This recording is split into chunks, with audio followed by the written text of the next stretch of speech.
Leaks of the probable Nokia Windows Phone shown on video. Rumors of a Windows Phone Tango update begin to appear. And why can't Mango update old Office documents? All this and more coming up right now.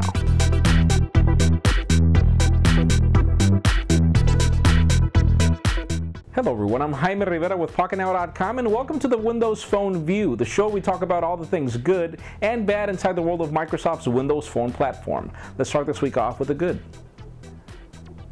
Alright, so we'll start off with what's got everybody crazy lately, and it's these videos of Nokia Windows phones coming up around, and even images. Now what's interesting about all these designs is that they look credible, they look like Nokia material, but then again, some of us believe that they are fake. Why do we think they're fake? Well, because the video was going well, everything was nice, everything was credible, but then at the end they had this Microsoft's vision of the future for 2019 videos that came up years ago on YouTube. And you'd wonder, why did they add these videos? I mean, these platform videos have nothing to do with Nokia Windows Phone videos, so again, the designs are gorgeous. We do expect that Nokia at least hires the guys that design these phones, but sadly, we do think they're fake. If they are not fake, and hopefully I'm wrong, then yes, we do have some really good phones coming up in the future. Hopefully we do see really good things on August 17th when we have this Nokia Windows event that's being planned. Okay, so wait a second. Windows Phone 7 Mango isn't out on the streets yet, and already we're hearing about this Windows Phone 7 Tango. Or should we say Windows Phone Tango? We're not really sure if it's going to be a 7 after that, but it does seem that Microsoft loves things that are exotic, not necessarily fruits for these names, because we got Mango and now we got Tango. But we're going to cut that argument off because the next generation OS is going to be called Apollo. Whoever comes up with these names. But anyways, there are already rumors of a Windows Phone 7 Tango in the mix, and it seems that it has a lot to do with making the OS friendlier for cheaper hardware. Now you'd wonder why, but remember Nokia's king of feature phones, and there are rumors, or confirmations should I say, that Nokia is bringing out all their Symbian phones from the US market because they're going to focus on Windows phones.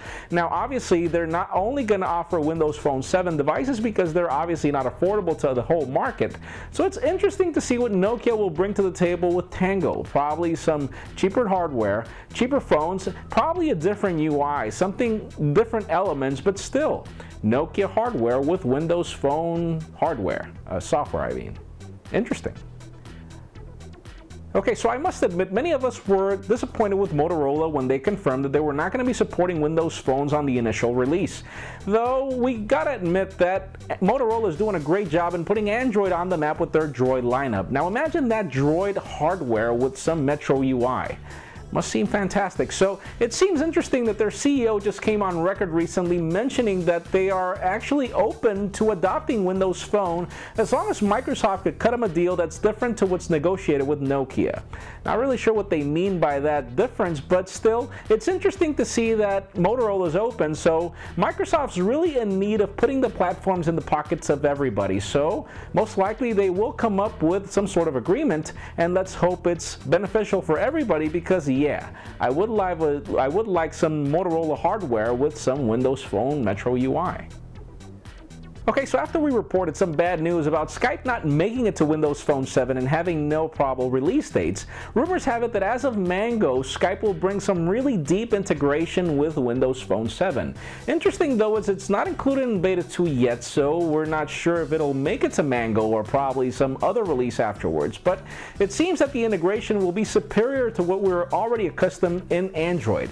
And that's kind of a tall order because currently Android offers this really good integration with Gingerbread where you can actually choose whether you want to call from the phone line or from Skype. So really interesting to see what they'll come up with. Let's hope it doesn't only have to do with integration with the OS for chats and stuff like that or phone calls, but also probably bring something as more cheap calls than what we're currently paying on, you know, phone lines. Probably some really good deals for Windows Phone 7 owners. I know that'll be a massive hit.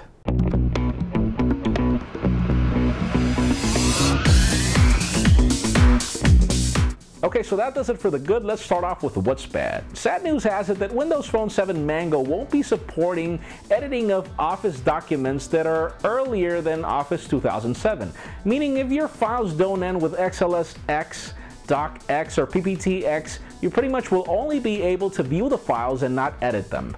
If you ask us, it makes all the sense in the world for Microsoft to go off with the old and start off with the new. Obviously, they're a software company that's after selling more copies of their Office 2010, but still, you know, a lot of you will be affected by this change, so it's important for you to know that you have to port these documents to a new version if you want them to be supported, unless you only want to view them. And think about it, I mean, these Office documents that are previous to 2007 are actually larger files than the current ones, so on an Office phone, you know, on a smartphone where your storage is really limited, it's actually a smart move to actually change, but still not good. Okay, so if you all remember, one of the darkest hours of Microsoft with their initial Windows Phone 7 release was that the platform had issues in logging onto Yahoo servers. Customers were complaining of these crazy data plan usage fees because of, obviously, not many of us have unlimited data plans anymore, and current Mango beta testers are having the same issue. Not necessarily with Yahoo, but it does seem that they are having issues with the phone, coming up with some crazy data usages. Not really sure what to make of it yet because it's still a beta, so Microsoft still has time to fix this problem, though it's a word of warning if you're using the beta to look out for your data plan usages. Probably just look out for them because probably you could come up with some surprises. Obviously, we do hope that Microsoft deals with it in time before the official release. That's it for today's show. Thank you very much for watching. I'm Jaime Rivera. Remember to give us a thumbs up if you like what you saw. That's it for now.